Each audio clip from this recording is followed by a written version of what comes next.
Hey guys, this is Dr. Imran Raza, and you are watching Dr. Imran Raza USA YouTube channel. Today I'm on a mission, and mission is that I would like you guys to gain more knowledge about firefighting. Now, the reason I'm doing this video is I'm originally from Pakistan. That's my country. I was born and raised there. Karachi is the city, beautiful city, a seaport city. And lately there have been a lot of fires over there. And lately there was a fire in a shopping mall, 3 stories, and 80 people died. So I talked to the fire lieutenant here, and he's gracious enough to allow me to come and take an interview of him, and would like to know what are we doing wrong in my country, plus what are the state-of-the-art equipment they have here and the plans that helps saves lives.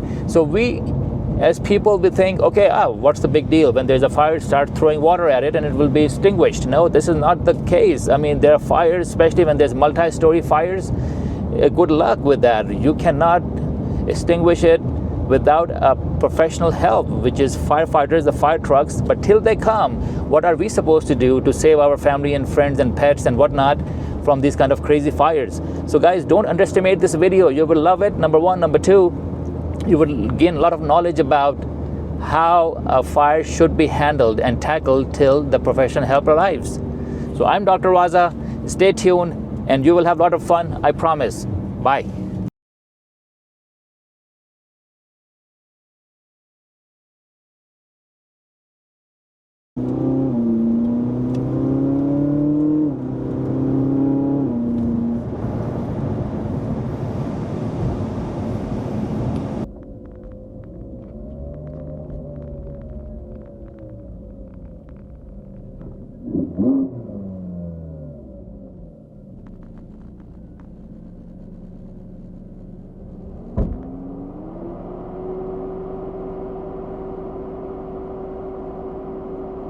I'm here today with a lieutenant of fire department. They've been gracious enough to give us some time. Lieutenant, how are you, sir? I'm good. Thank you for having me. Thank you very much for your time. Please, can you introduce yourself and explain to us what's your capacity here and how long you've been working for the fire department? Absolutely. So my name is Mike Danner. I'm the current lieutenant of the fire marshal's office. Within the fire marshal's office, we're in charge of many different things. We do plan reviews for new construction and remodel of current construction. We do life safety classes, fire extinguisher classes, pretty much any fire safety you can think of. We do a lot of hands-on teaching with that. Something else that we handle as well is fire investigations too. So when a fire does occur, we'll go out and we're detectives for the fire department. We try to figure out where it started, why it started, was it an accident, was it some sort of failure of a device, or if it was arson related as well. So within our fire marshal's office, there's 8 of us. The fire marshal is the top, and then I is the lieutenant, and then there's 6 inspector investigators underneath us. Out of all of us, 2 of us, myself and 1 other investigator, are law enforcement certified as well.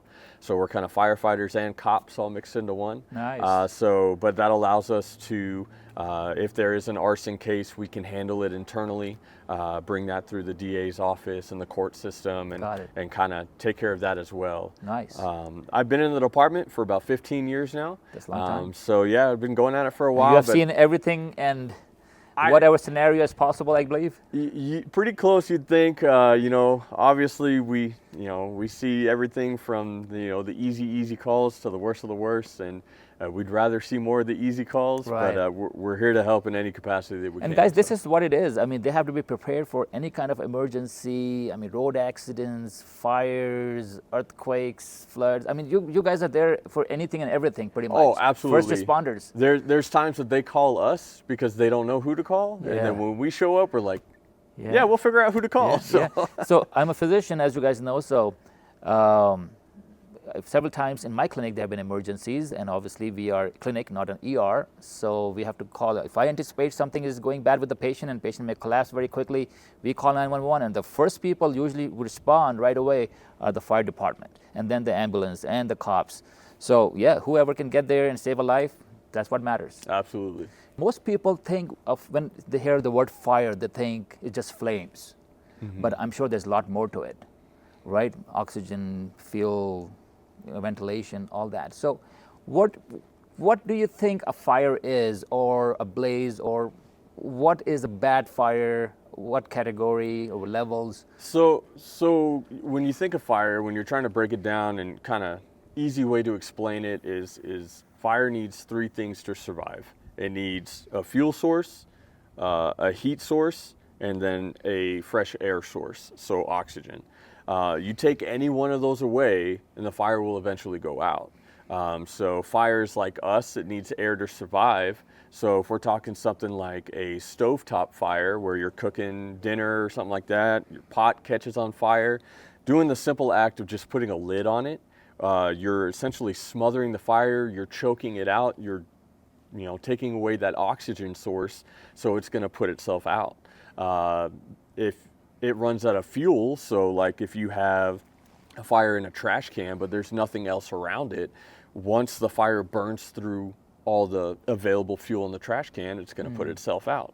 And then the heat source. So again, back to kind of like the cooking fire, if you remove that pot from the heat source, which is the stove, whether that's the open flame or the electrical stovetop or something like that, it's going to eventually put itself out because it's not constantly getting heated from that source. So basically, out of those three things, if you remove as much as the triggering factors, it will die down. Yeah, any one of them, if you remove any one of the three, fire will go out eventually on its own. Now, eventually might mean a couple seconds, it could mean a few minutes. So there's definitely other things other steps you want to take to help mitigate and that. Guys, that might be the difference between the life and death, because fire, that's not only the fire that kills, I think the smoke.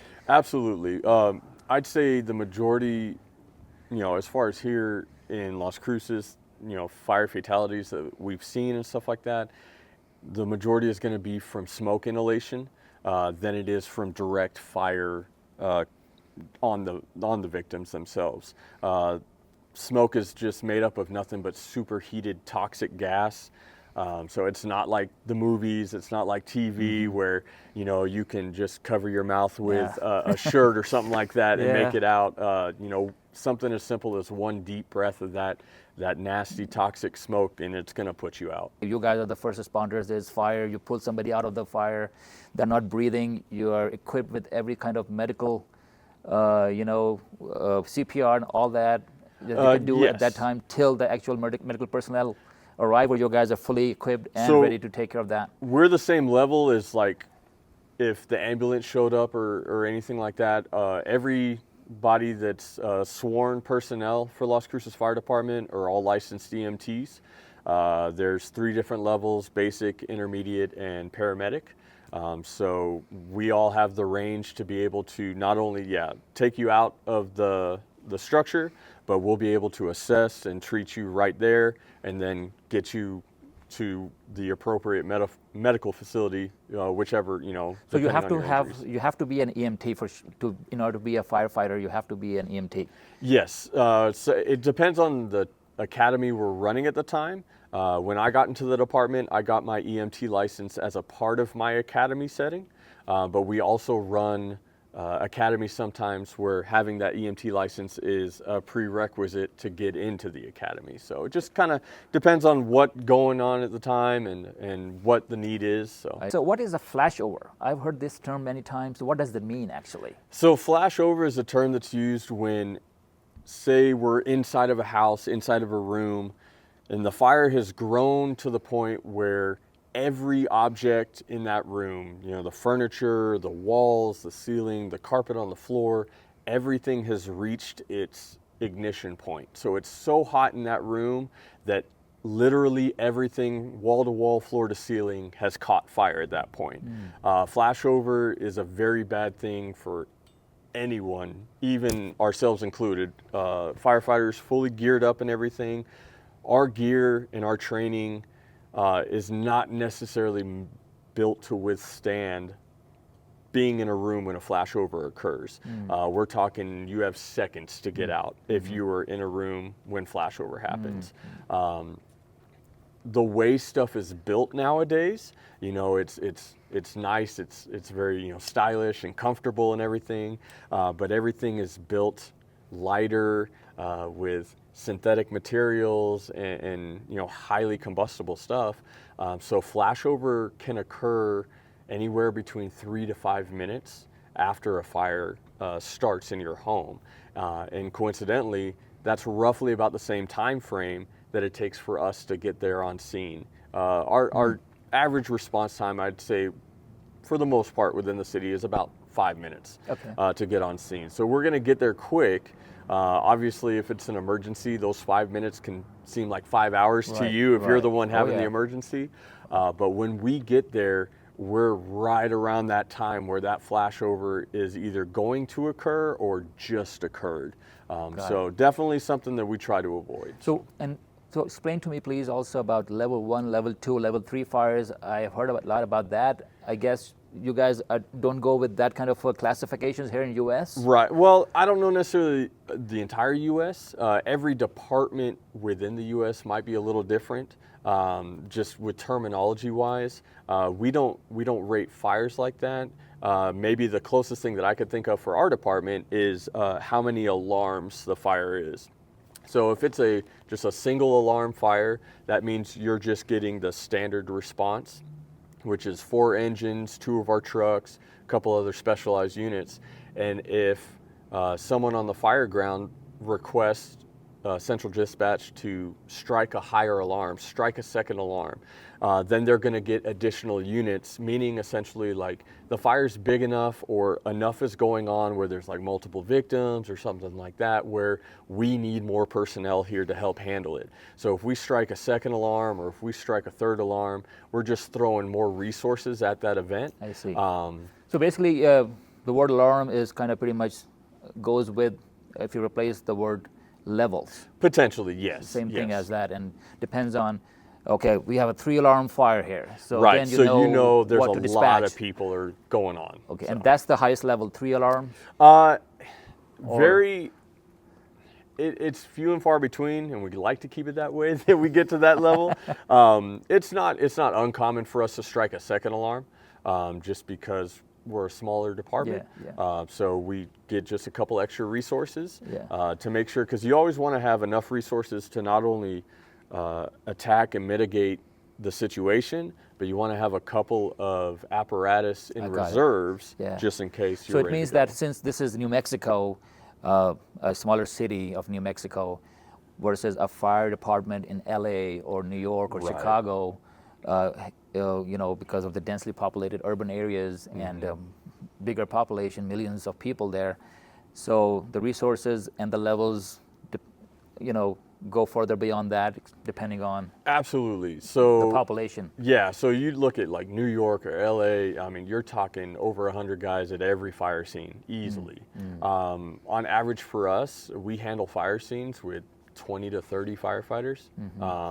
Pretty, it might sound small, but we're actually, we take a lot of pride in how much training we do, how much preparedness, just how much preparedness goes into every fire, every situation. Well, we all saw that heroism and your dedication, because when 9/11 happened, there was a tough time for our country, and the way the first responders and the firefighters that jumped in that building when everybody was leaving and they were going in, knowing that this thing might collapse anytime, that speaks volumes of your dedication and your hard work and your commitment to your job. And unfortunately, a lot of our firefighters lost their lives. We deeply condole with the family, our condolences, but we can't thank enough for your services and what you do for the community and for the nation. Oh, we always appreciate that. Well, we appreciate that too, and you guys are our heroes. Absolutely. Please tell me, how many firefighters are,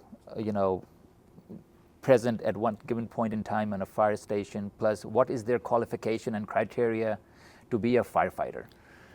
So right now in town, in Las Cruces, we have 8 stations. We're in the middle of building our 9th station. And at every station, it kind of depends, because some stations only have 1 engine. Some might have an engine and a truck. We also have what's called a rescue, which is like our version of an ambulance. Looks like an ambulance, just has our logos on it. So and excuse me, when No, you said engine and a truck, so what is the difference between an engine and a truck? So your engine, this is what we're standing in front of right now. Your engine's going to have all the hose lines, all the attack lines. So we're going to be pulling the lines into the fire, into the structure to be able to put that fire out. You're going to have a water tank inside of the engine that we can work off of before we hook up to a fire hydrant and supply that line. And then your trucks, our aerial apparatus, are going to have large ladders on the top that are 100-foot ladders, and they also have a giant nozzle where the basket is at the end, so we can put. So those are snorkels, basically. Larger, much larger fires. So you need a lot of water. Got it. Those can put thousands and thousands of gallons per minute onto those fires. Got it. And so you were telling us about how many firefighters are in the Yeah, station, so with our engines and our trucks, you're probably looking at 3 to 4 firemen per unit. 4 is ideal. Sometimes staffing, guys call out sick or whatever. So we try not to drop, well, we can't drop below 3 per crew. So 5 would be, amazing. And sometimes we have that when everybody's at work and, we have actually, maybe a fresh academy that came online, so we're almost a little overstaffed. But 4 is the goal. I see. And then with our rescues, those are 2-man units. You have obviously your driver and then the person that's going to be in the back assessing, dealing with the patient. So it just depends. If it's a 1-company station, then you're going to have 4 or 5 people there. If it's a 2-company station, Got it. 6 to 8 guys there, just depending. So Perfect. And what is their qualification for somebody who wants to be? Because I've seen little kids, they aspire to become firefighters. For them, you guys are Batman and Superman and everything in between. So what are the qualifications for somebody who wants to be a firefighter? What they should be looking at? So it's a multi-step process. The cool thing is you don't have to have any knowledge about firefighting before you come into the fire department. Before I was a firefighter, I was actually a teacher. My degree is in music, so complete different shift for me coming into this profession. So just wanted to have something different and got into it. But the first step is a written exam, just a general aptitude test. They're looking for general knowledge, see how you operate in different situations. Then if you get a passing grade on that written test, you move forward to a physical agility test, and you do 9 different events, and that's like dragging hose, using the different tools, climbing 3 flights of stairs, dragging a dummy that's simulating rescuing a person, all kinds of different things. You have to do those 9 events in just shy of 7 minutes. And if you pass that, you move on to the next round, which is an oral interview. And usually it's a few of the different chiefs, the fire chief, maybe a deputy chief, the academy coordinator, and they're asking you questions like, why do you want to be a firefighter? Okay. Why did you choose our department? What do you have that you can bring to the table? And then, you get through all the extra, like background check, all the little tiny things. And if you make it into the academy is anywhere from 16 to 20 weeks, just depending on if you're getting your EMT license in there as well, or if you're pre-certified. So you're looking 4 to 5 months of training, 5 days a week, 8 to 5. And we're just going at it every single day. And then once you graduate, you have a year of probationary time, where you do a couple different stations and you're getting evaluated on all your functions and everything. And even after that, even with me being 15 years in, every year we have to take that annual physical agility test and make sure that we're still up to the level of being able to, because the last thing you want, if you're calling in an emergency and we show up and we're out of breath or out of shape. And we are doing the CPR on you. Yeah. So we want to make sure that we're in the best shape that we can be in to help you out in your time of need. So. Totally makes sense. So what is the typical salary of an entry-level firefighter versus as they graduate and become seniors? Because obviously everybody has to support their family. And, absolutely. And this is a noble profession, working to save lives plus supporting their family. So what is what is the level of as they graduate above? So certain level? coming into the department, brand new probationary firefighter, you're looking at about 45,000 a year. Okay. Every little step, once you come off of probation, it's an increase. If you start out as a basic EMT, but you increase your license level, that will add to your salary as well. Myself being a law enforcement certified officer, that increased my salary as see. well. The steps would be firefighters, the basic level, and then you jump up to either driver operator if you're staying on the engines, or on our side of the house, it's inspector investigator. So those are kind of the next step up. And then above that is lieutenant, where I am at right now. And then the next is battalion chief, deputy chief, all the way up to the fire chief. Now, you know, it ranges. It depends on your rank, how many years you've been in, stuff like that. Obviously. So me being 15 years in, lieutenant, Okay. with my law enforcement, you're looking at about just shy of 100 grand a year. Fire chief, you can get all the way up to the 130s, 140s. For us, But every department's a little like different. any other so. profession in the world, you know, the more experience you have under your belt, Oh, absolutely. and you know, and more qualifications, that's how you're compensated. But again, what you guys do, putting a price tag on it, is not possible. I don't think you know, anybody. police, army, you guys Right. are just, they're selfless devotion. I don't think anybody really You know. signed up to try to get rich being a fireman. Well, so. no, this is we really have we just really love the fact that you guys are selfless people, and you're just there to help people, and that's what matters. We're here trying our best for you. So. Great.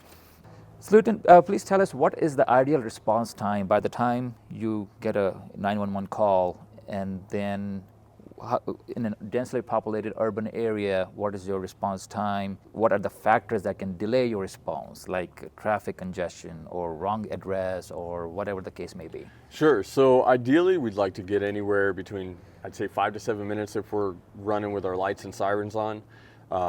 Not all emergency calls come in warrant having our lights and sirens on, so it might take a little longer. We just go like it's a regular drive. So those would definitely be responses that are non-life threatening.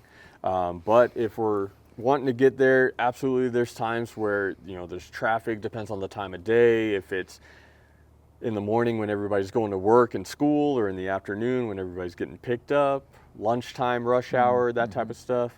Really, we want to educate the public as much as possible that if you see or you hear emergency vehicles coming your way, or if you see them in the rearview mirror, pull off to the right.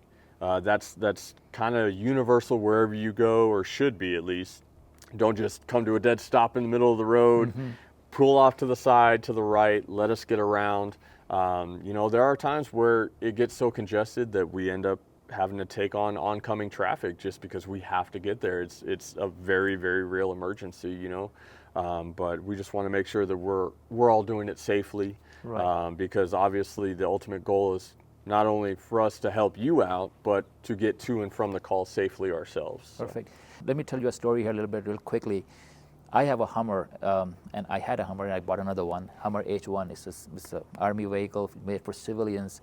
I was off-roading in my Hummer, and then when I parked it right next to my house, like outside my garage, my son says, "Dad, I smell barbecue." And I said, "Barbecue?" And it was a little windy. And I said, "There's no barbecue." I came out, and I smelled something burning, and I said, maybe the Hummer is overheating. Right. And so I said, okay, let me go get some water, and when it cools down, I'll put some water in there.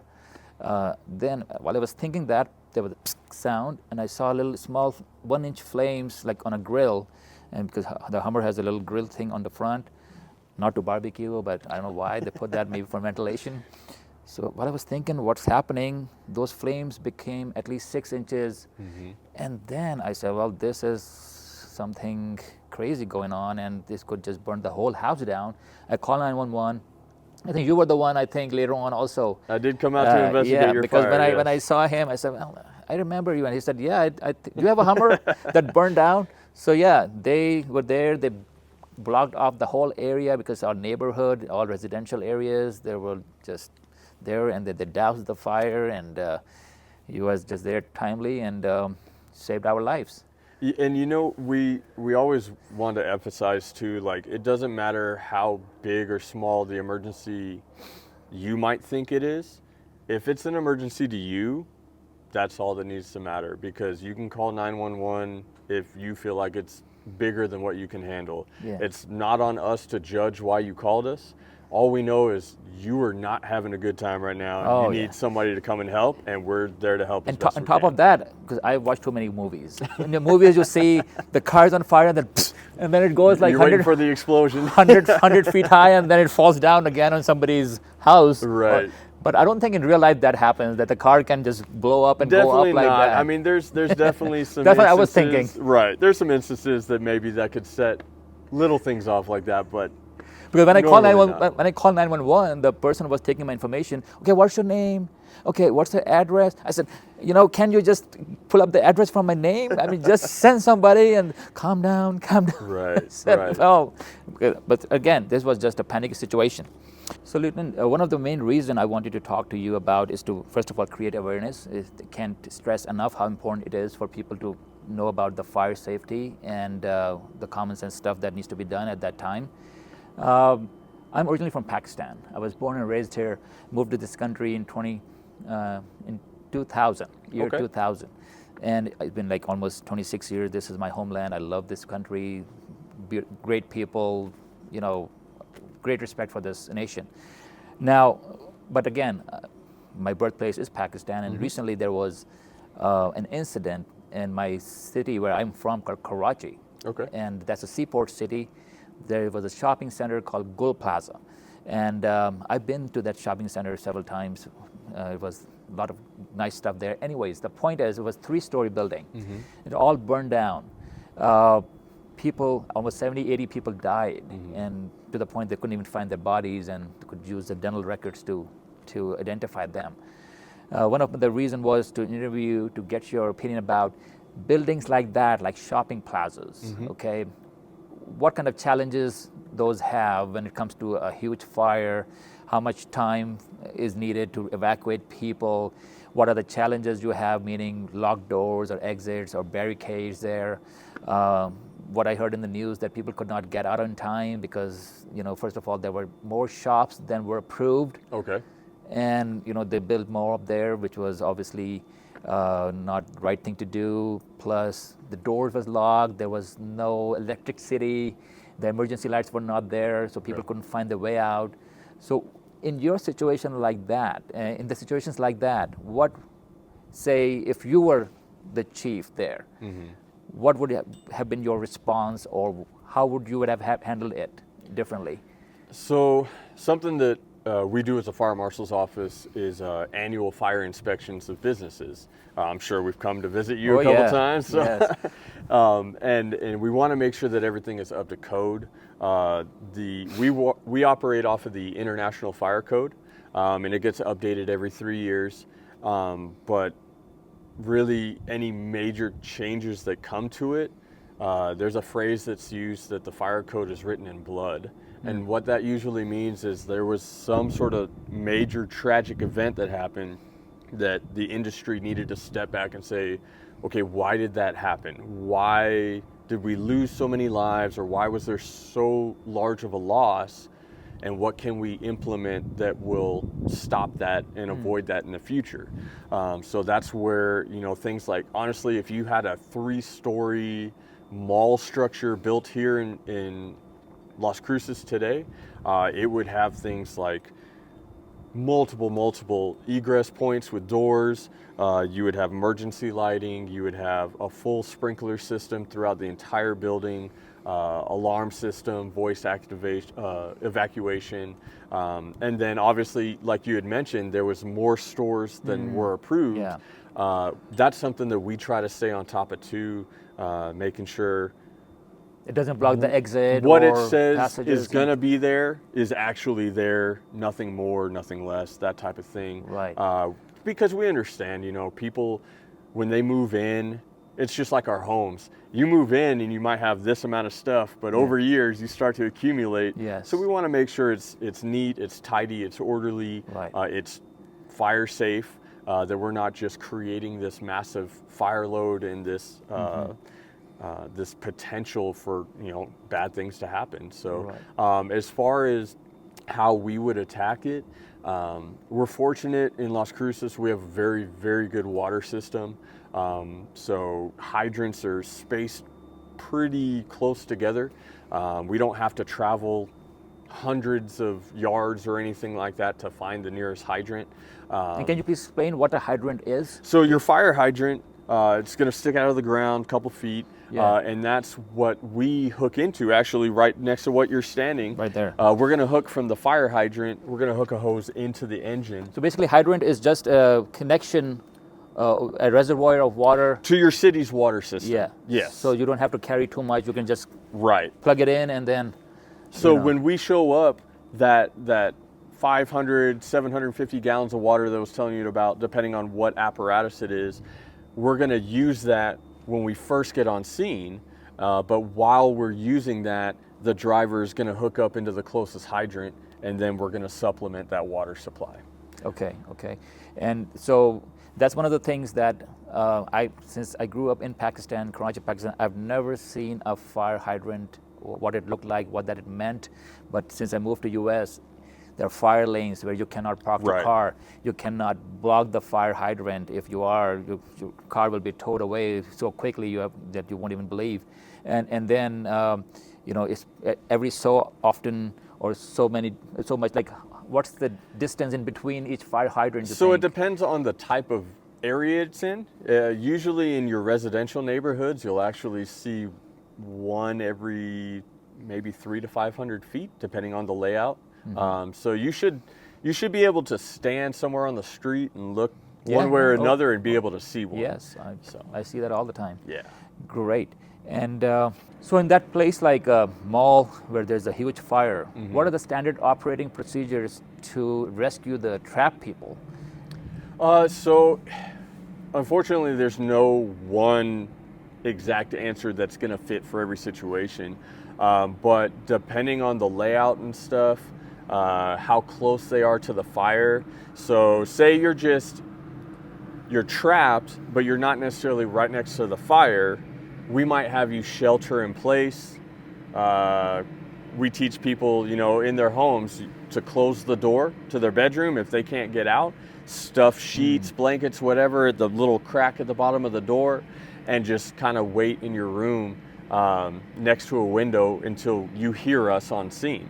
The same thing applies to those types of structures where if you have the distance or you can create distance between you and the fire, but you can't necessarily get outside, try to block yourself off where you're not having a bunch of fresh air getting into your space, because again, you don't want to breathe that nasty smoke in, very highly toxic. Just being aware of your surroundings, really. So things like going to a mall or going to hotels or the movie theater, we're very much creatures of habit, where when we enter into a structure, most of the time we're going to leave from that same door. But you don't realize that something like a movie theater, everybody enters from the back and works their way down. There's more than likely 2 exits at the base of the theater that you can leave from. So just being aware of those surroundings and noticing like, hey, if I need to get out of here, I have an exit that way, I have an exit this way, just seeing what's going on. Got it. Perfect. So Lieutenant, what types of fires are difficult to control? Like electrical, chemical, just fire in a trash or something? Or So it kind of depends on where it's occurring. If it's inside a structure, outside a structure. Definitely chemical fires would be one that we would have to spend a little bit more time thinking how we're attacking it, just because certain chemicals and certain objects don't react with water very well. You might get a small explosion, honestly, or just mixing water with whatever chemical might be hazardous. So we have specialized units that can help with that. We have a hazmat unit that can go in and see, what type of chemicals we're working with, what we should use to attack that fire, or mitigate that situation. Got it. First of all, what does it cost to have a truck like this? So nowadays, for a brand new engine to come out, you're looking roughly about $1.5 million. Well, I'll share my Ferrari for you. Uh, This one would I'm in. Let's go. I'd rather have this truck. Well, wow. So look at this. It's crazy amount of valves, and it says cross sleigh, has passenger side discharge. So tell me about some of these important valves real quick. So this is known as our driver panel. So whoever drives the engine is in charge of the pump panel and everything, because every single one of these valves is gonna run to a different hose that's on the engine. So the cross slays are actually these two here. Number one cross slay is coming off one way, number two is going off the other way. So we have to make sure, because each hose is set up to where you want to put a certain amount of pressure into it. You don't want to over pressurize it where it would pop the hose, or under pressurize it where you're attacking a fire with like a little tiny garden hose. We want to make sure we have enough water. So they all go to different areas.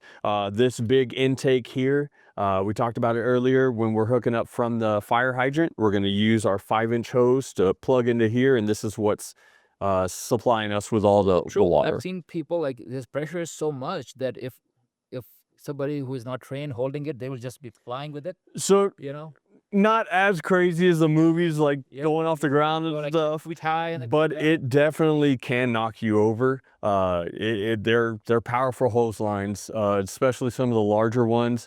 We require at least 2 guys to be on the hose line, because it's just so much pressure for one person to not only hold it, but they have to be able to advance with it and maneuver with it. So what's the most important valve in this thing? I'm sure all of these are important, otherwise it won't be there. But this land for the So hydrant. And definitely, yeah, we want to be able, because if we don't have any water, we can't put out the fire, right? So having a good working intake is this going is to, how you release the pressure from that. yeah, so you're going to plug it in there, and then when you open this valve, it's going to finally let the tank refill. Again, it just depends on what we're looking at. Tiny cross lays all the way to this one, which is the deck gun, which is right on top. It's a little harder to see. Gun up there, huh? So all the way on top, that's our deck gun that can put out close to 1,500 gallons per minute. So Okay. And so what are these? I'm sure these open. So what are So they? every little compartment that we have, we'll get in there, is going to be outfitted with the same, like, I guess, category of equipment, if you will. So this is our driver's compartment. So everything that our driver might need to operate the pump panel, or just his gear. He has his helmet in here. He has his bunker gear in here. But then you're going to have all these extra connections that are going to have to do with the hose lines and with firefighting.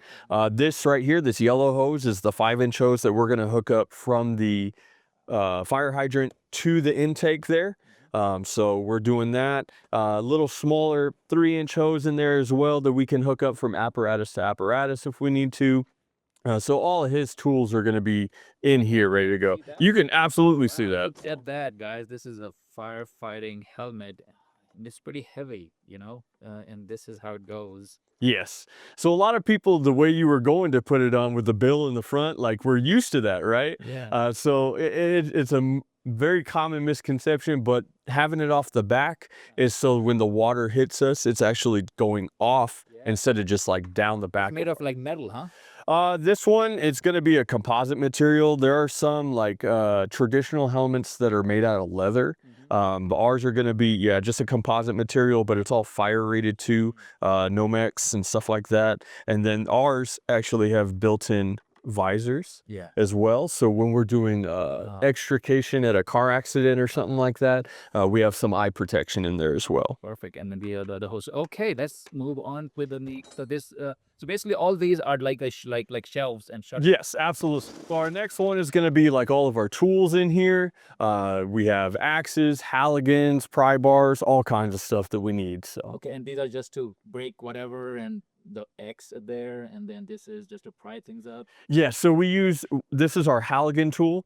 So we use this if we're forcing doors, or sometimes if we're in a mobile home, we'll actually use it, slam it into the ground, and up against the wall to use it as almost like an extra step to get into a higher window. So definitely many reasons to use all the different tools. So. Nice. What's in there? Very next one that we have.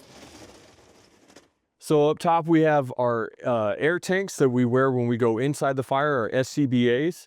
And it's just regular air, it's not oxygen tanks or anything like that. And then just some different equipment. We have some chocks in the back, so if we need to stabilize a vehicle during a car accident, some cones that we can put out. Just these are called Rescue 42, so help brace vehicles as well. Great. And then so here I see a lot of hoses folded up onto. Right. What's the actual length of all these combined, or they can all be connected together? Not all together. So the ones up top, the yellow ones up top, are the ones again that we'd hook into the fire hydrants, into the apparatus. But those would be if the hydrants are further away. So we carry, I believe, anywhere from 600 to 800 feet, depending on what apparatus it is, because different areas of town, hydrants are spaced a little differently. So sometimes we carry a little bit more. But then these other compartments, we're gonna have ladders inside. We have our 24-foot extension ladders, our roof ladders, and then underneath here we have some kite poles that we use to, if we're inside of a house, we can use this to kind of poke holes in the ceiling to check to see if the fire has extended at all. So many compartments here. Oh, absolutely. And then what is that in there? Is this like the guys, fire truck is just not, they don't look cool. They look at the capacity of not even taking water with them. Besides that, bunch of tools that you need. It's not like, hey, I forgot my hammer. Let me go back and get it. Yeah, there. So in here we have some tarp covers, just so when we're fighting fires, if we know we're gonna have to tear the ceiling down or something like that, we might lay the tarps over your furniture, over electronics, stuff like that, so we don't damage more than we need to. Well, so see, I mean, when fire people come in, they also make sure that they don't have to create ever damage if they don't have to. Absolutely. Obviously, you're like number one priority, but they can save their stuff if they can. On the other side, we have 2 more packs for 2 other firefighters. Look at that. And then that thing, that's so like to cut some kind of a. So these are our tools for extrication. These are our cutters. Behind those are called spreaders or the jaws of life. You hear that term a lot. Yeah. So those can spread, pinch, do all kinds of stuff. What do you use to cut that, like pillars or something? So vehicles actually. So if it's mangled from an accident and we can't just open the door to get you out, we might need to cut the roof off of it, cut the door off of it. We do a lot of training with that as well. So how heavy is that? Can I pick up? Oh, absolutely. You can pick the cutters up there. About 75 pounds or so. Look at the claw. This is like a crab, but this is heavy and dang, I'm out of shape, man. I need to join your academy. Yeah, come sign up. We'll take care of you. So, our next compartment is just our extinguishers. We have different extinguishers, a water can, and then an extra oxygen tank, just for medical stuff. So, depending on the medical call, we could go through a bottle pretty quickly. Yeah. And then, speaking of medical, this is our medical compartment. Everything from your regular bandages, stuff like that, to medications, IV setups, splints, suction unit, you name it, we got it in here. So. Wow. And then these are other hoses. Yeah, so this is just more intakes and discharges that are tied into the pump panel. Just we have them on this side too, just in case, depending on how you showed up to the scene. If you needed, instead of having to flip the entire apparatus around, you have access to it from this side as well. So pretty much, which way your truck is parked, Right. The access to it. Absolutely. Hoses up there. Yeah. And then how what is that? This is where. So inside the back seat, this is where our firefighters are going to sit. Okay. So when you first come into the department, your role as a firefighter is sitting in the back seat. You're the one pulling the hose line first. You're the one first to the patient, making all the contact and all that stuff. So guys, look how tall the blue thing is, and up there, all the way.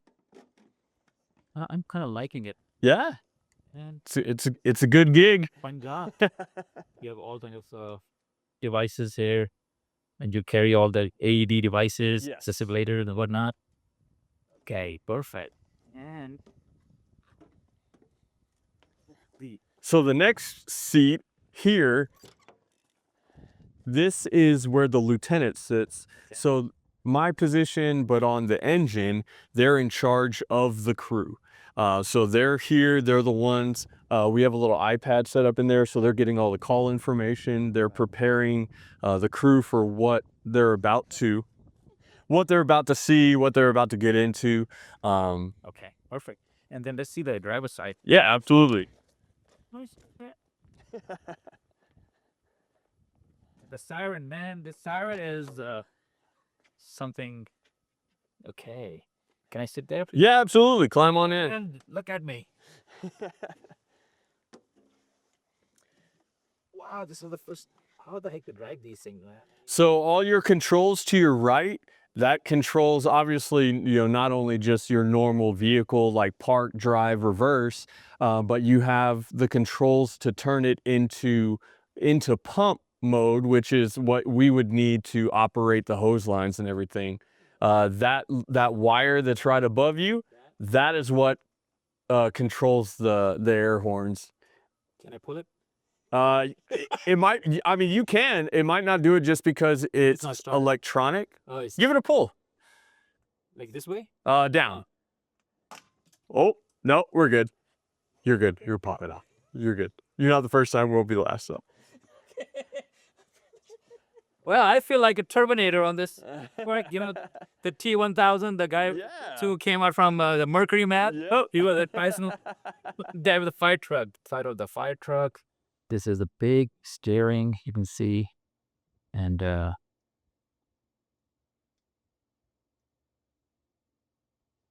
you go. And then this is how it looks from this side, all their jackets and everything. These are all kind of switches.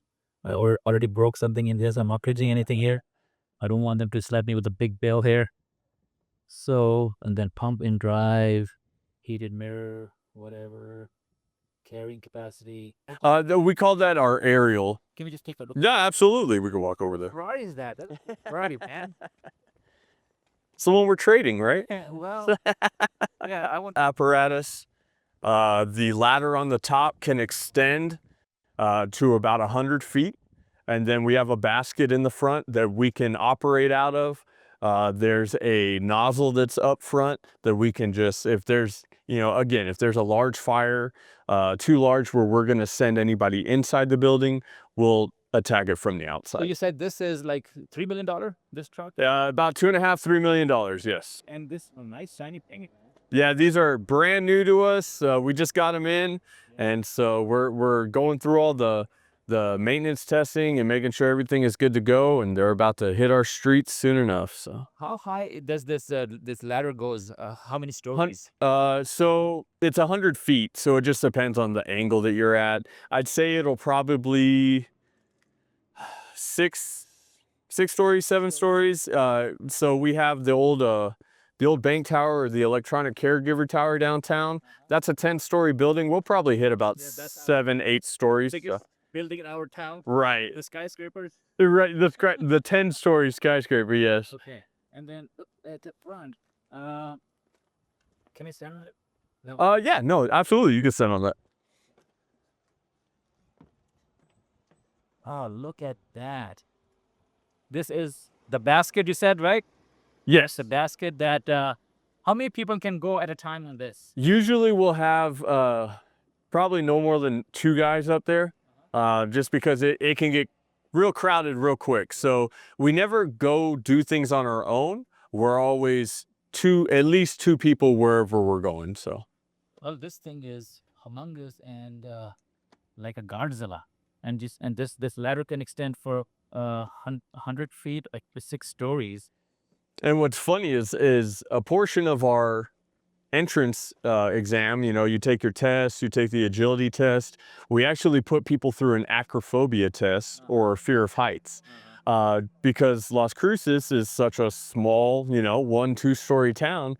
People might not even realize they're afraid of heights until they go do it. So we'll have the ladder truck fully extended, and we'll have people climb the ladder and then get to a certain point and then climb back down. They're in a harness and everything, so it's very safe. But some people, it happens every academy process. We'll have somebody go up and then they just freeze because they've never been that high before. So it's kind of interesting. Yes, yes. Well, and then pretty much all this stuff is the same stuff that we saw. Yeah, so they're going to be more geared towards the extrication stuff or extra tools to do search and rescue inside the building. Look at the piston.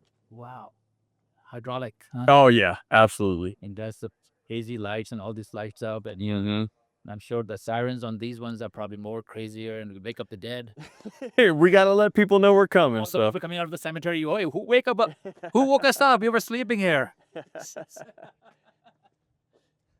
And then this is something that moves, huh? yeah, so the platform rotates from back here. It can rotate all the way around. Because you can control it from not only down here, but there's controls up in the basket as well. So it controls 360 degrees. I don't believe it'll do a full 360, but pretty close to it. Have you watched that movie? It's an old movie. It's a Mad World. Yes. That's where in 1950s or 60s, that movie, and that's where they showed a snorkel and and that thing was going like this. All over the place. Yep.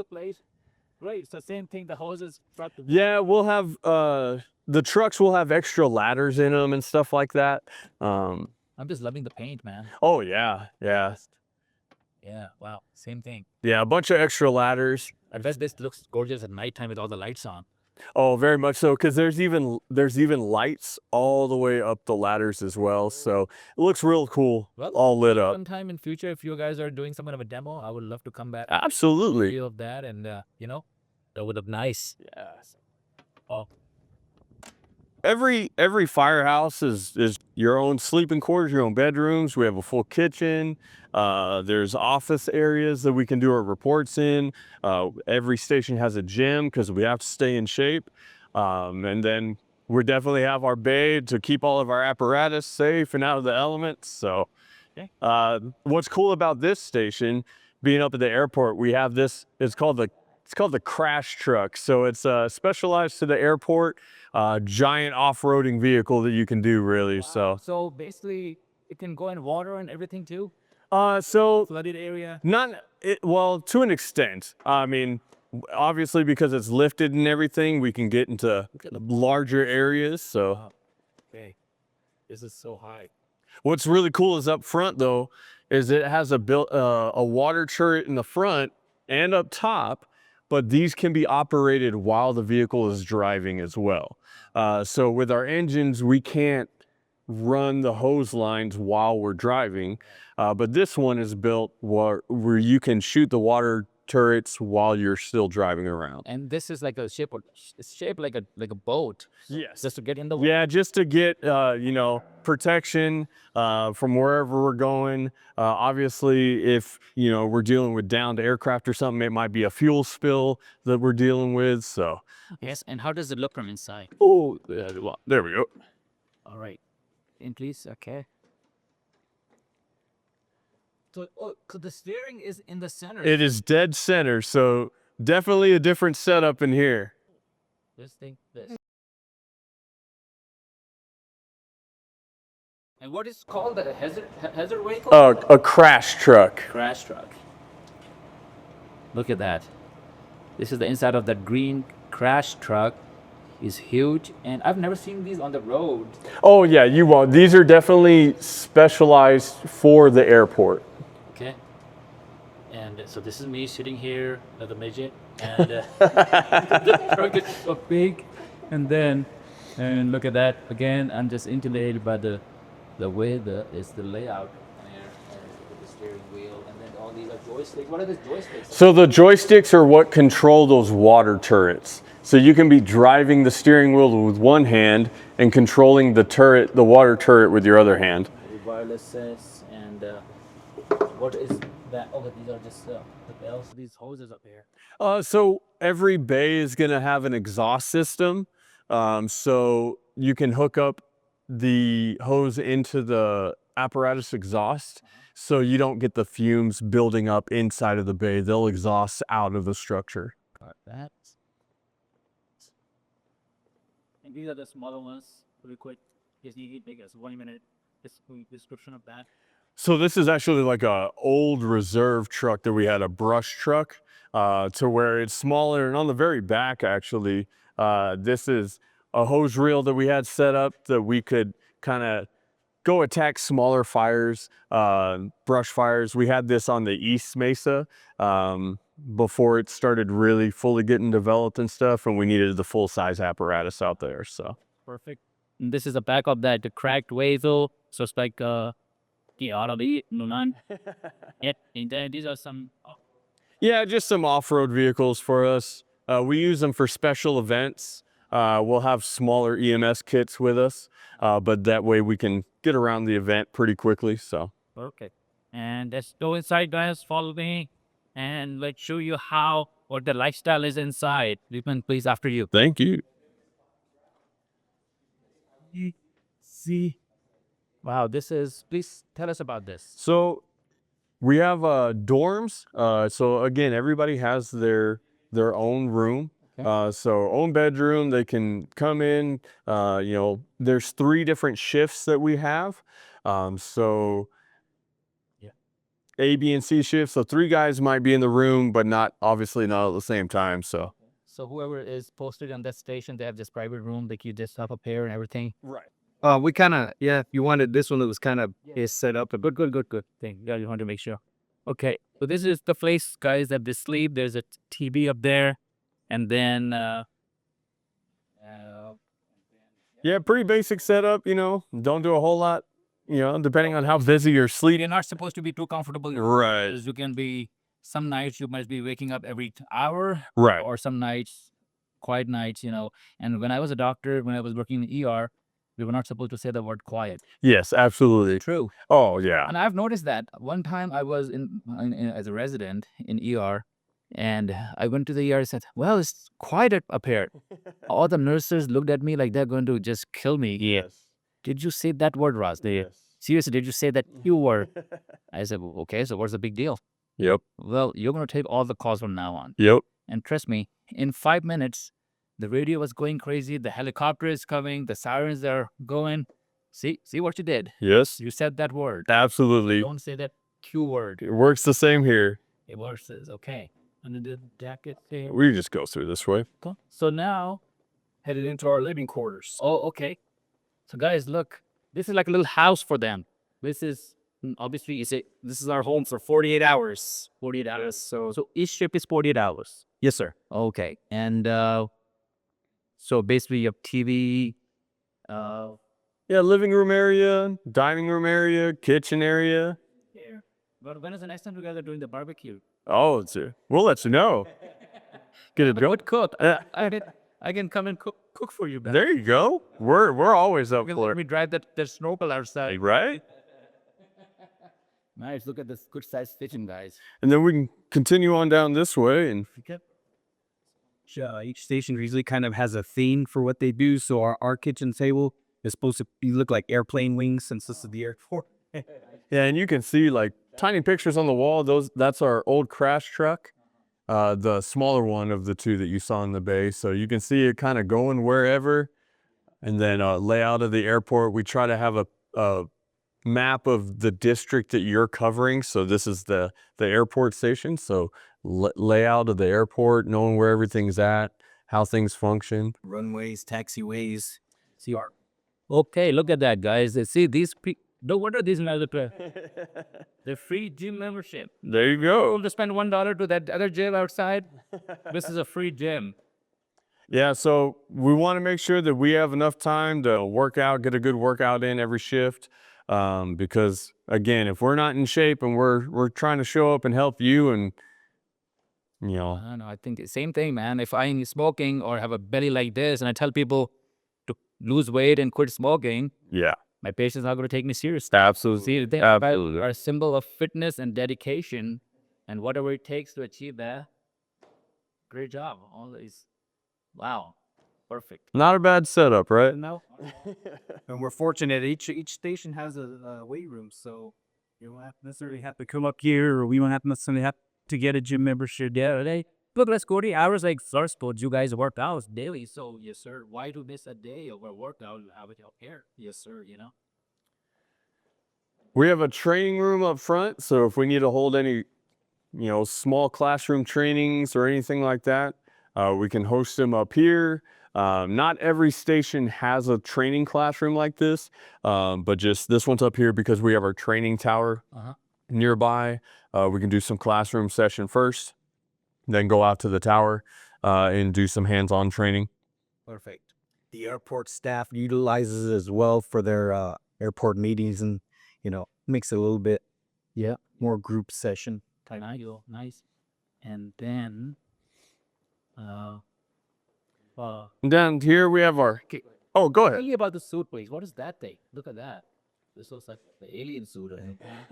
So we kind of went away from this. Some of the departments throughout the United States still use this particular suit. They're called silvers. And with airplane fires, the fuel is one of the biggest threats when a fuel fire, because it burns that much hotter. Yeah. So this was kind of the thought process back in the day, was the silver reflected that heat more than our bunker gear did. However, with technology and stuff, we kind of phased away from it. Our bunker gear is new technology, new material and stuff. So now they figured that our bunker gear was adequate enough. But those we look like space aliens kind of back in the day. And some, I'm not sure if it's more cost effective but some departments across the U.S. I believe still use Some still use it. Yeah. And then down here we have our office setting, because every call we run, we have to write a report for it. We have to document it just like you would with your patients and everything. So we got to make sure that we're good to go. Airport radio is set up, so all the airport traffic that you might hear, planes coming in or taking off, we're going to hear all that here as well. Nice.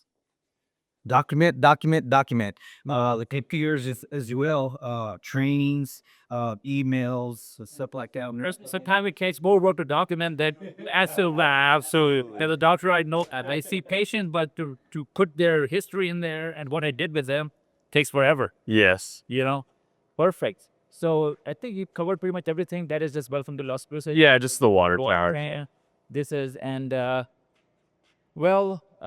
gentlemen, I cannot thank you enough. Absolutely. We appreciate you coming by. Well, I am very happy to be here, and it puts me at ease that the safety, our safety, and the firefighting, the skills of the city are in great hands. And sir, thank you for your time. Thank you, sir. Appreciate it. Very nice to meet you. Please keep up with the good job, and they're role models for every youngster and every person who is out there to help the community in some shape and form.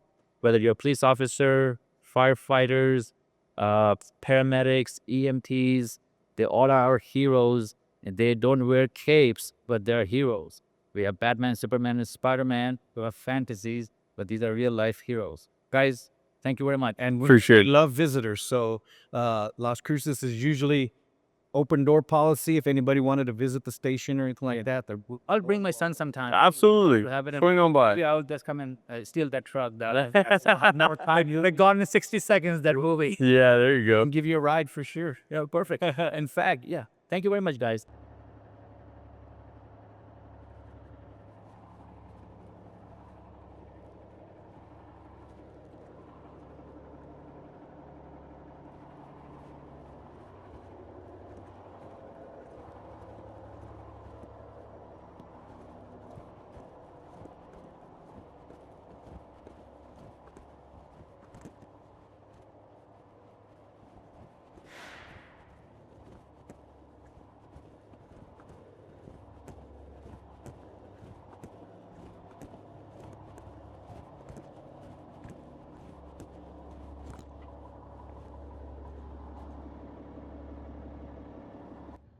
All right, guys, we are going for a ride in a fire truck. Please go ahead.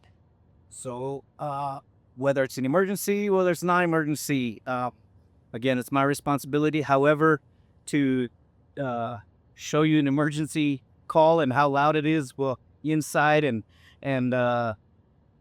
take a short route with lights and sirens, and then we'll go from there. Let's do it. So we get the call, the tone outs come in, everybody's good. I got to make sure everybody's buckled up, or else it'll beep really loud. Yeah. There you go. and then of course safety. Guys, we are going to save a life. Ready? Lights, Camera action. camera, action.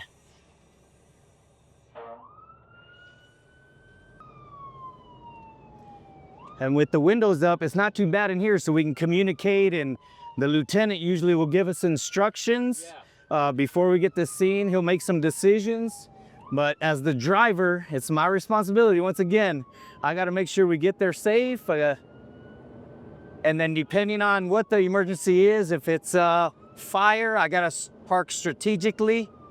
This will change the sirens. Now.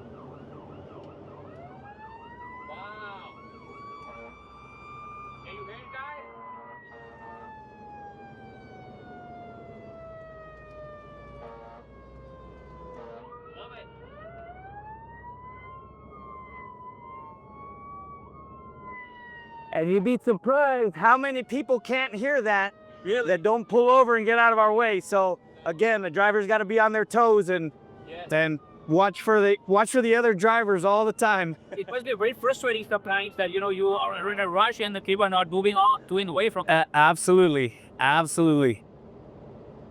Guys, this is one of a kind experience. And it's tough to see the outside lights and stuff, but once we get back, if you want, we can post you up, and then I can pull out of the bay, and then you can see the lights as well. If you want to do something like that, but I'll get us back to the station. Well, by the way, I don't have any water in my swimming pool. Can you just go to my house and fill that up, please? You know, in the past, we used to do that. Community service. Yes, sir.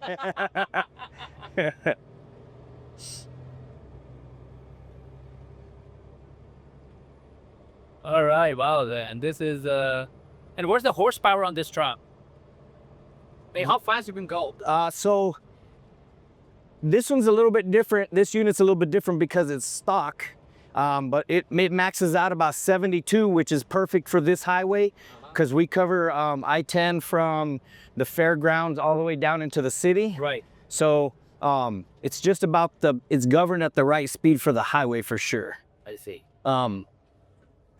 Have you guys ever been pulled over by cops speeding too much? We have not, fortunately. All right. But so this particular engine, I'm sure Danner went over it. It's a little bit different because we're a little further out. Yeah. So it holds more water, and to get into town, to get to backup, it's a little bit longer. So it gives us a little bit more time in case of an emergency. Right. But again, same thing. Yeah, that's the same truck that we just interviewed. Yeah, I saw. And so those are our tones. Uh-huh. So another unit is getting toned out. That's how we know we're getting called out, basically. Rescue Port Truck 4, Rescue Port Truck 4, response to 2030 South Bellshore Boulevard, 2030 South Bellshore Boulevard, habitual fault, problem. And so on the dispatch, it'll tell you which unit it is, and then it'll tell you the address, Right. and then what the emergency is. Okay. So that was truck 4 and rescue 1. So they know that they're going to an emergency and then to a specific address. And I'm not sure how he explained the computers. Yeah. That it shows the. So not everybody can drive the truck. You have to be a designated truck driver. Yes, sir. You have to promote to the position. So everybody starts as a firefighter. And so obviously you cannot have any tickets on your history or anything like me for being a fire truck driver. But I can bet you one thing, I'll get there faster than any of you guys. Right? I bet. Tickets. Yeah. All right. Cool, man. This was a great experience. I would like to bring my son sometime and, so have him take a up close a little bit. Yes, sir. Absolutely.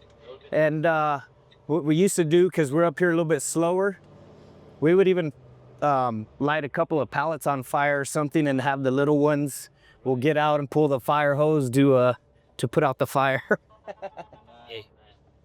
Lovely experience. I just can't believe that you guys have been so gracious. Oh, yes, sir. Absolutely. Go above and beyond to help us, let us record everything, including your inside of your little house and all these crash truck and fire trucks. And well, sir, thank you very much. And Yes, sir.